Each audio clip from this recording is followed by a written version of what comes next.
आदाब। Straight line में आप सभी लोगों का स्वागत है। जम्मू कश्मीर बैंक रिक्रूटमेंट को लेकर कल मैंने आपके साथ एक लंबी चौड़ी बातचीत की थी।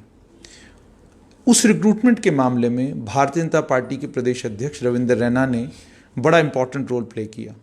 वो खुद स्टूडेंट्स को लेकर राज्यपाल के प्रिंसिपल सेक्रेटरी से मिलने के लिए गए और उसके बाद रिपीटेडली जितने इंटरव्यूज़ उन्होंने दिए उसमें उन्होंने बार बार एक बात कही कि जम्मू कश्मीर बैंक के मामले का जो है जब निपटारा होगा तो वो बच्चों के लिए राहत लेकर आएगा। लेकिन अब जम्मू कश्मीर बैंक रिक्रूटमेंट में जिन बच्चों ने पार्टिसिपेट करा था वो बहुत नाराज़ हैं और उसी नाराज़गी के चलते बहुत सारे लोग हमें भी बार बार ये कह रहे हैं कि आप इनसे पूछिए, आप उनसे पूछिए। और ये भी कहा जा रहा है कि आप कांग्रेस से क्यों नहीं पूछते, नेशनल कॉन्फ्रेंस से क्यों नहीं पूछते, पैंथर्स पार्टी से क्यों नहीं पूछते। मामला असल में यह है कि सवाल लेकर तो हम हर एक के पास जाने के लिए तैयार हैं, लेकिन जवाब देने के लिए लोग मिलने चाहिए। नेशनल कॉन्फ्रेंस के प्रवक्ता से लेकर उनके प्रदेश अध्यक्ष कहाँ गायब हुए हैं, माफ़ कीजिएगा प्रदेश अध्यक्ष नहीं बल्कि जम्मू प्रांत के अध्यक्ष कहाँ गायब हैं, हमें नहीं मालूम। आप बार बार उनको कॉल भी करें, किस मामले पे बात करनी है तो वो बात नहीं करना चाहते हैं। ठीक है, कोई बात नहीं। यही हाल बाकी पार्टियों का भी है। लेकिन भारतीय जनता पार्टी के प्रवक्ता एडवोकेट अभिनव शर्मा से जब हमने ये कहा कि हम जम्मू कश्मीर के मुद्दे पर आपसे बात करना चाहते हैं तो उन्होंने कहा कि आप आइए, हम बातचीत करेंगे। तो मेरे साथ हैं एडवोकेट अभिनव शर्मा जी। बहुत बहुत शुक्रिया आपका। Thank you. ये जानते हुए भी कि सवाल तीखे होंगे और आपको, हालांकि आप खुद वकील हैं, मगर अब आपको कटघरे में खड़ा कर दिया जाएगा। आपने कहा कि आप आइए, मैं सवालों का जवाब दूंगा। पूछिए सवाल। सबसे पहले मैं आपसे ये जानना चाहूँगा कि तमाम बच्चे ये कह रहे हैं कि बार बार भारतीय जनता पार्टी के प्रदेश अध्यक्ष, बाकी उनके नेता और इंक्लूडिंग आपके बारे में कह रहे हैं कि आप सभी ने ये कहा कि जब इस मामले का निपटारा होगा वो जम्मू कश्मीर के बच्चों के हित में होगा। आज बच्चे पूछ रहे हैं क्या रिक्रूटमेंट का स्क्रैप होना हमारे हित में है? देखिए, आप सच्चाई से मुंह नहीं मोड़ सकते। ये जो डिसीजन हुआ है सिलेक्शन कैंसिलेशन का, मेरी सोच के मुताबिक ये लीगली और फैक्चुअली गलत है। उसके बड़े सीधे सीधे कारण हैं। देखिए, कानून सेटल्ड है, लॉ सेटल्ड है। जेके बैंक की सिलेक्शन छोड़ दीजिए, कोई आप नॉर्मल जनरल सिलेक्शन की बात करिए। सिलेक्शन जो होती है, अगर सिलेक्ट लिस्ट पब्लिश भी हो जाए तो ये सेलेक्टीज जो सिलेक्टेड कैंडिडेट्स होते हैं उनको कोई इंडिफिजिबल राइट नहीं देता अपॉइंटमेंट का।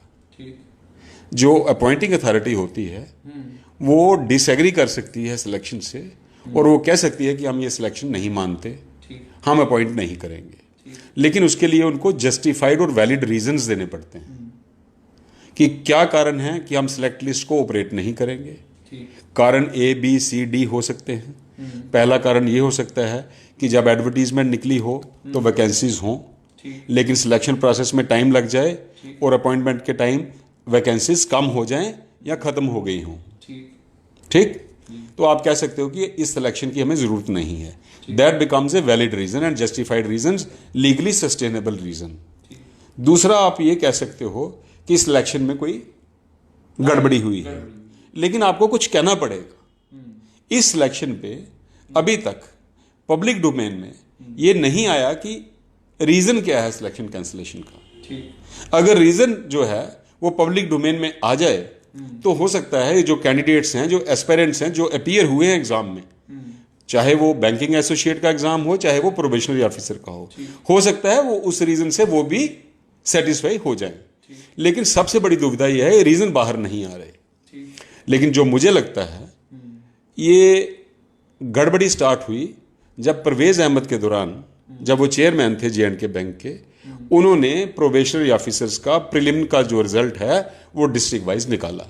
That was the beginning of the irregularity rather illegality.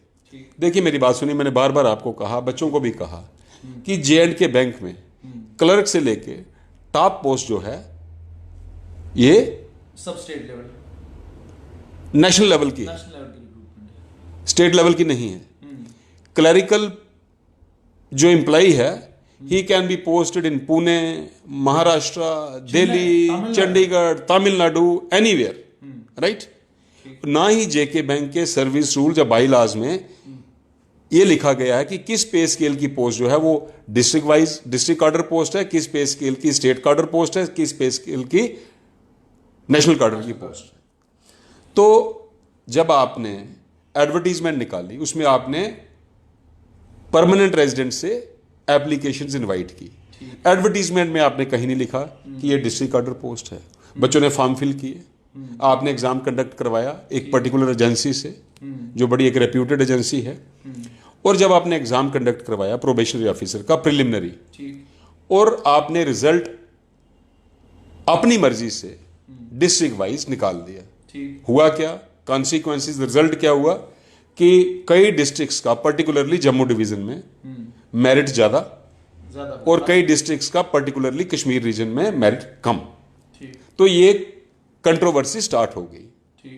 Controversy जब स्टार्ट हुई तो तब यहां के गवर्नर थे सत्यपाल मलिक जी। ठीक, मैंने भी आपको इंटरव्यूज दिए, एक नहीं 4 दिए होंगे, बाकी चैनल्स को भी दिए।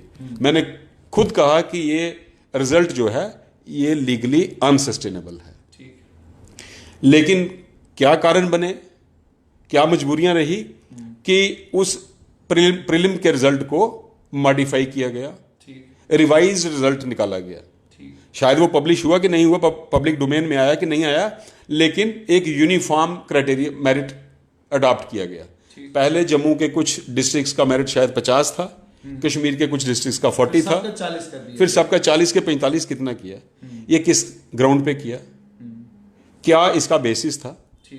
ये बिल्कुल ना ये डिस्ट्रिक्ट वाइज रहा ना ये स्टेट वाइज रहा, ये कोई भी इसका बेसिस नहीं रहा। और ये सबसे बड़ी गलती हुई। और दूसरी गलती हुई, अगर मैं कहूं तो वो उसको वहां पे चैलेंज करना चाहिए था उसी टाइम। दूसरी गलती हुई, वो जो यूनिफॉर्म रिजल्ट अडॉप्ट किया गया 40 या 45%, उसके बेस पे मेंस का एग्जाम कंडक्ट किया गया। जून में हुआ। अब मुझे लगता है कि स्टेट गवर्नमेंट या जे&के बैंक के बोर्ड ऑफ डायरेक्टर्स को यह दुविधा आ रही होगी कि प्रीलिम का रिजल्ट डिस्ट्रिक्ट वाइज निकल गया, विच वाज अनकॉन्स्टिट्यूशनल। मेंस ना डिस्ट्रिक्ट वाइज रिजल्ट मेरिट के बेस पे हुआ, ना स्टेट वाइज यूनिफॉर्म 40 या 45 पे हो गया। लेकिन that is no reason to cancel this election. That is no reason to cancel this election. देखिए, आईबीपीएस है या कि आईपीबीएस है, जो भी एग्जाम कंडक्टिंग बॉडी है, मैंने भी बड़े केसेस किए। ये बॉडी जो है सभी बैंकिंग के एग्जाम कंडक्ट करती है, ग्रामीण बैंक, स्टेट बैंक, बड़े बैंकों का। शायद स्टेट बैंक का मुझे नहीं, शायद बैंक का भी करती है, रिजर्व बैंक ऑफ इंडिया की रिक्रूटमेंट यहीं से होती है। तो ये बड़ी रेप्यूटेड एजेंसी है। आप इसको ऐसा कर सकते थे कि आप दोबारा से जो प्रीलिम का एग्जाम हुआ था वो रिकॉर्ड सारा पड़ा होगा, उसका डाटा सारा इंटैक्ट होगा, उसके बेस पे आपको प्रोबेशनरी ऑफिसर्स का स्टेट वाइज मेरिट डिटरमिन करना था और मेंस एग्जाम कैंसिल करके मेंस दोबारा कंडक्ट करना था। बस इतना करना था। दूध का दूध और पानी का पानी। मुझे अभिनव जी बताएं, बैंकिंग एसोसिएट का तो एक ही एग्जाम हुआ, उसका तो रिजल्ट ही नहीं आया, ना ये पता चला कि उसमें हुआ क्या। तो आपसे ये समझना चाहूंगा कि उस पर आपका मत क्या है? देखिए, मैं ये दोनों पोस्टों के लिए सेम प्रोसेस अडॉप्ट हुआ था, फॉलो होना चाहिए था और कंक्लूड होना चाहिए था, जैसे प्रोबेशनरी ऑफिसर्स का है। मैं ये कह रहा हूं आपको कि कोई वैलिड रीजंस, कोई जस्टिफाइड रीजंस कैंसिलेशन के पब्लिक डोमेन में नहीं आ रहे और इन बच्चों के साथ नाइंसाफी हुई है। जैसा आपने बार बार कहा, हमारी पार्टी के, मेरी पार्टी भारतीय जनता पार्टी के प्रदेश अध्यक्ष एक बार नहीं बार बार उन्होंने मेरे से मीटिंग की और पूरी सहानुभूति इन बच्चों के साथ थी। देखिए, लड़ाई लड़ी उन्होंने, हर जंग जीती नहीं जा सकती, जंग लड़नी पड़ती है। उन्होंने पूरी कोशिश की।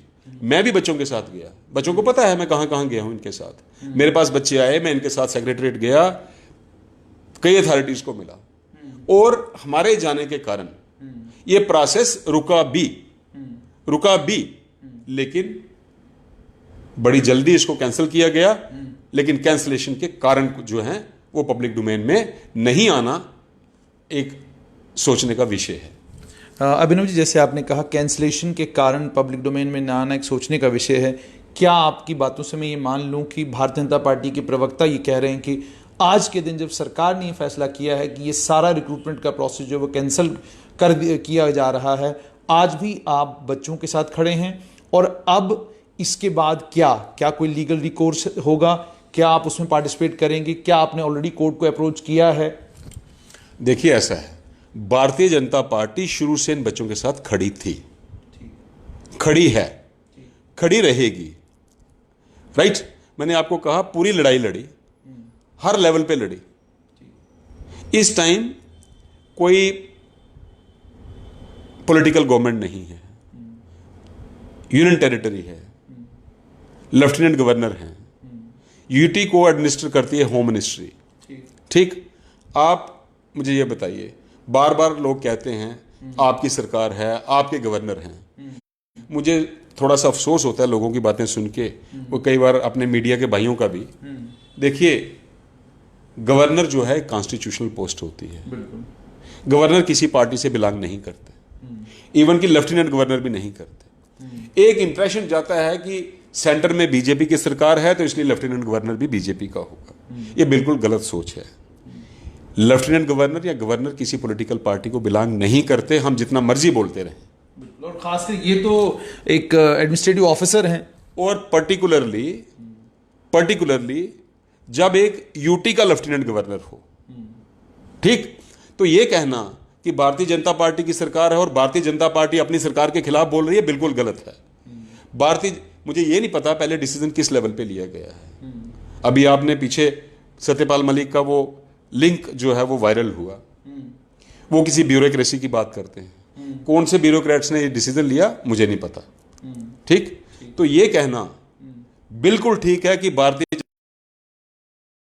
बच्चों के साथ खड़ी थी, खड़ी है, खड़ी रहेगी, और ये सिलेक्शन जो कैंसिल हुई है, ये बड़ी एक जो है एक वेलकम स्टेप नहीं है। जिसमें मैंने आपको कहा कि क्या कोई लीगल रिकोर्स को लेकर के बारे में आप सोच रहे हैं? देखिए, लीगल रिकोर्स में भी बच्चों के साथ डिस्कशन हुई, एक बार नहीं हुई, 3 बार हुई। अब लीगल रिकोर्स की सबसे बड़ी दुविधा ये है, जे&के बैंक जो है ये स्टेट नहीं है।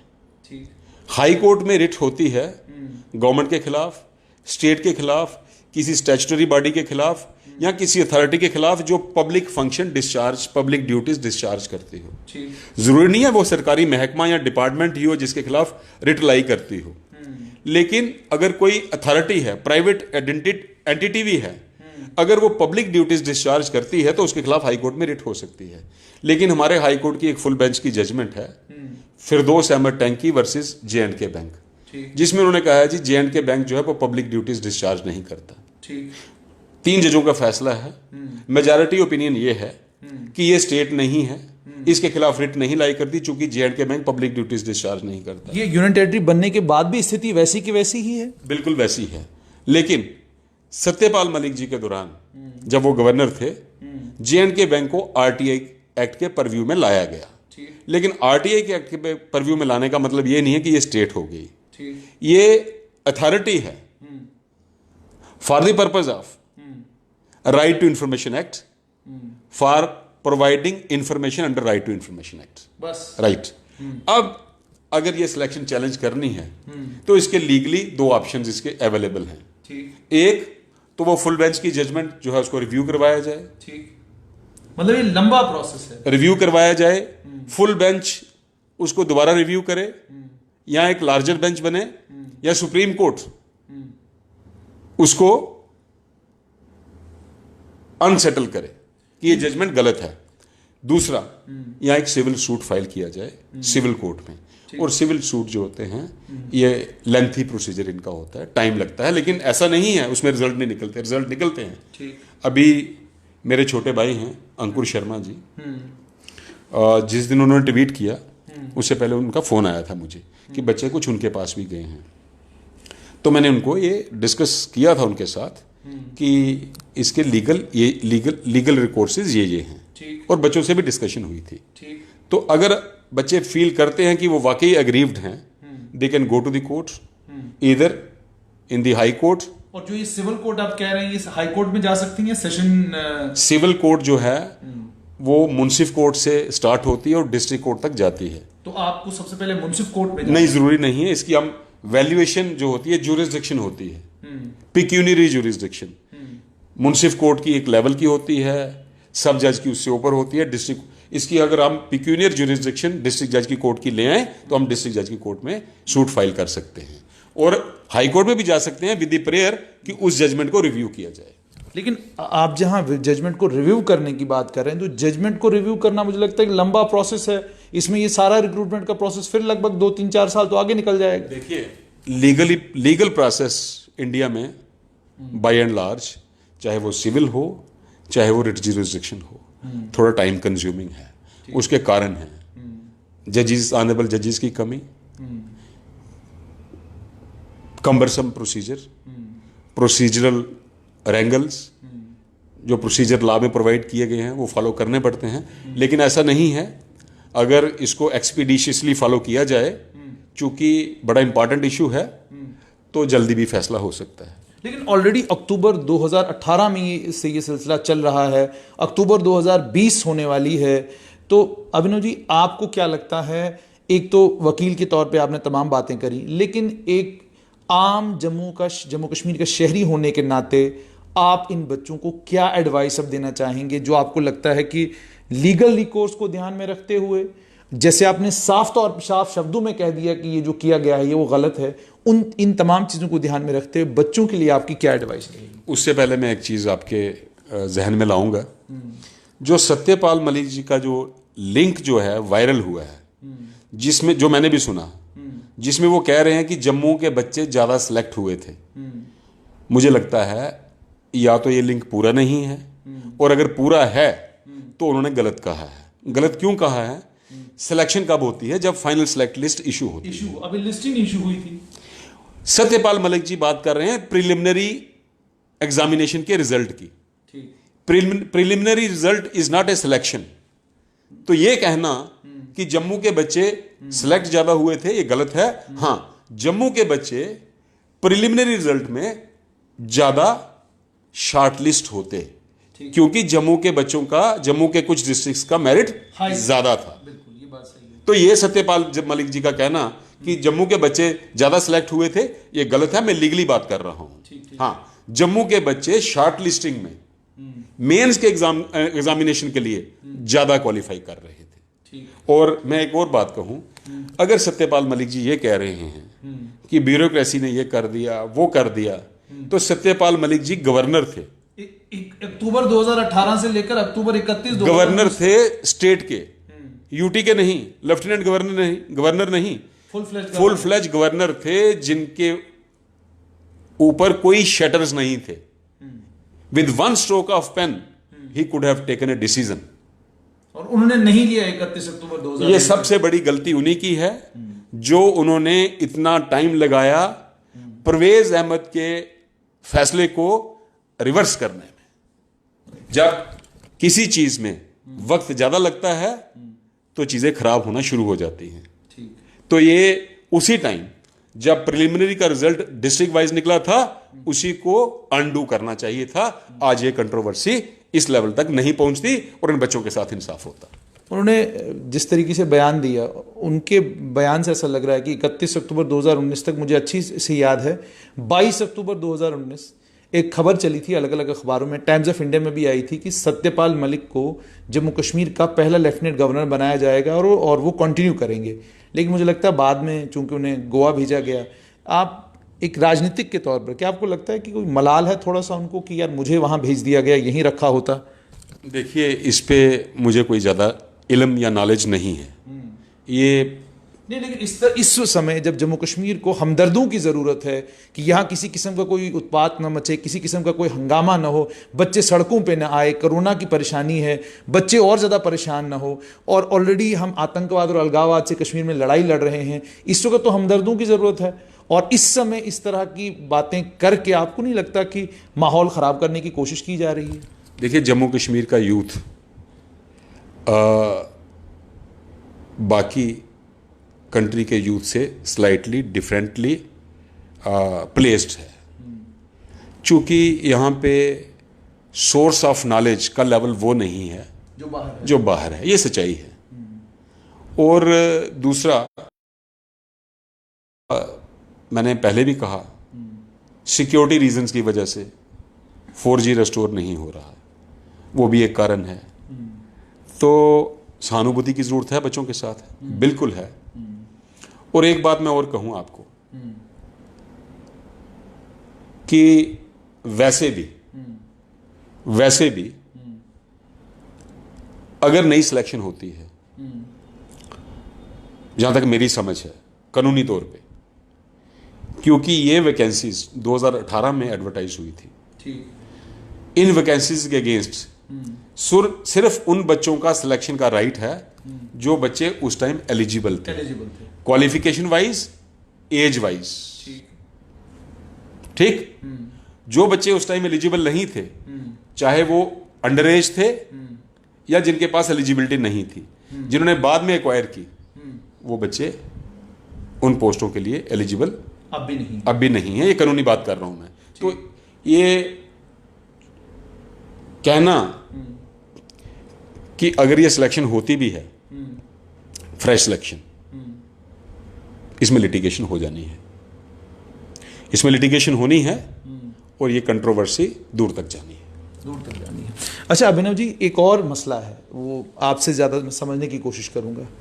जिस समय आपने एडवर्टीजमेंट इशू किया, उस एडवर्टीजमेंट में आपने स्टेट सब्जेक्ट की बात की थी, और आज जब आप दोबारा फ्रेश रिक्रूटमेंट की बात कर रहे हैं तो आज आपका स्टेट सब्जेक्ट नहीं है। अभी तक रेवेन्यू डिपार्टमेंट ने यह नहीं कहा कि स्टेट सब्जेक्ट ही डोमिसाइल है, और अभी डोमिसाइल का कट ऑफ भी नहीं आया कि कब से आप डोमिसाइल देने वाले हैं। आप कब से वेस्ट पाकिस्तान के बच्चों को या वाल्मीकि के बच्चों को, जो IAS ऑफिसर्स या बाकी तमाम जो सिविल सर्वेंट्स यहाँ पर काम कर रहे हैं, उनको कब से आप एलिजिबल करेंगे? क्या आप डोमिसाइल 2200 देंगे, 90 से देंगे, 80 से देंगे? इसके चलते क्या अभिनव जी आपको ये नहीं लगता कि ये कहना कि ये सारा प्रोसेस 3 महीने के अंदर अंदर हम कंप्लीट करेंगे, ये आपको नहीं लगता कि थोड़ा मतलब बहुत बड़ा ख्वाब जो है देखने जैसा है? देखिए, डोमिसाइल सर्टिफिकेट इशू करना कोई मुश्किल काम नहीं है, क्योंकि जो डोमिसाइल का कंसेप्ट इंक्लूड हुआ है डिसेंट्रलाइजेशन एक्ट में, उसमें लिखा है कि जो 15 साल रह चुका है, तो जो परमानेंट रेजिडेंट सर्टिफिकेट होल्डर है वो तो ऑलरेडी 15 साल रह चुका है। उसमें भी रेवेन्यू डिपार्टमेंट की नोटिफिकेशन तो जरूरी है, उसमें कोई एक परफार्मा बनेगा कि ये आपको रिक्वायरमेंट्स हैं, तो वो बड़ा लंबा प्रोसीजर नहीं है, वो 2 दिन में 1 दिन में बैठ के बनाया जा सकता है। फिर अप्लाई करना है, फिर वो सारा सिलसिला। देखिए, सीधी बात है कि जो PRC होल्डर है, ठीक, वो PRC बनाने के लिए कितनी फॉर्मेलिटीज थी, बहुत सारी फॉर्मेलिटीज। तो डोमिसाइल बनाने की जो फॉर्मेलिटीज हैं उसकी 10% भी नहीं होंगी, राइट? तो जो PRC होल्डर है उसको ऑटोमेटिकली डोमिसाइल सर्टिफिकेट मिलना है, राइट? तो जैसा मैंने आपको कहा कि इसमें बड़े दाव पेच हैं, कानून वही अप्लाई होता है जो उस समय हो जब पोस्टें एडवर्टाइज हुई हों। तो हाँ, ये बात सच है, कुछ वेस्ट पाक रेफ्यूजीज थे जिनके बच्चों के पास PRC नहीं था, no they are entitled to domicile certificates, the moment they apply they will get it and they can apply. अच्छा अभिनव जी, अब एक चीज़ और आपसे समझना चाहूँगा कि आपके प्रदेश अध्यक्ष लगातार मीडिया पर इन तमाम बातों को लेकर बोलते रहे, मैंने भी बड़े इंटरव्यूज़ किए और बड़े मतलब एक्सेसिबल हैं, आप जब चाहें तब उनसे जाकर मिलते हैं। क्या आप ये मानेंगे कि ये उनकी सबसे बड़ी गलती है कि वो ईजीली एक्सेसिबल हैं, ईजी एक्सेस है कि आप आसानी से उनसे मिल लेते हैं? अब जब इस चीज़ मैं इसलिए ये पूछ रहा हूँ क्योंकि आप नेशनल कॉन्फ्रेंस के जो प्रोविंशियल प्रेसिडेंट हैं, स्टेट प्रेसिडेंट छोड़िए, प्रोविंशियल प्रेसिडेंट से अगर आप मिलना चाहते हैं तो बड़ा प्रोटोकॉल है, उसको फॉलो करना है। कांग्रेस के प्रदेश अध्यक्ष का तो पता ही नहीं चलता कि कब आते हैं, किससे बात करते हैं, कोई पता नहीं। इसी तरीके से पीपल्स डेमोक्रेटिक पार्टी के जो प्रोविंशियल प्रेसिडेंट है, कौन है कोई पता नहीं, वो कब मीडिया में बात करेंगे, कब बात रखेंगे, कोई पता नहीं।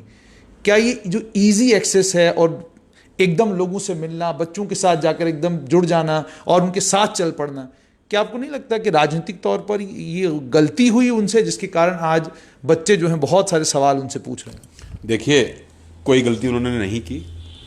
वो ग्राउंड लेवल से ऊपर आए, वो उनकी पैराग्लाइडिंग नहीं हुई है, वो ग्राउंड लेवल से जमीनी सतह से काम करके आज इस पोजीशन पे बैठे हैं, राइट। ये उनकी दूसरा टेन्योर है।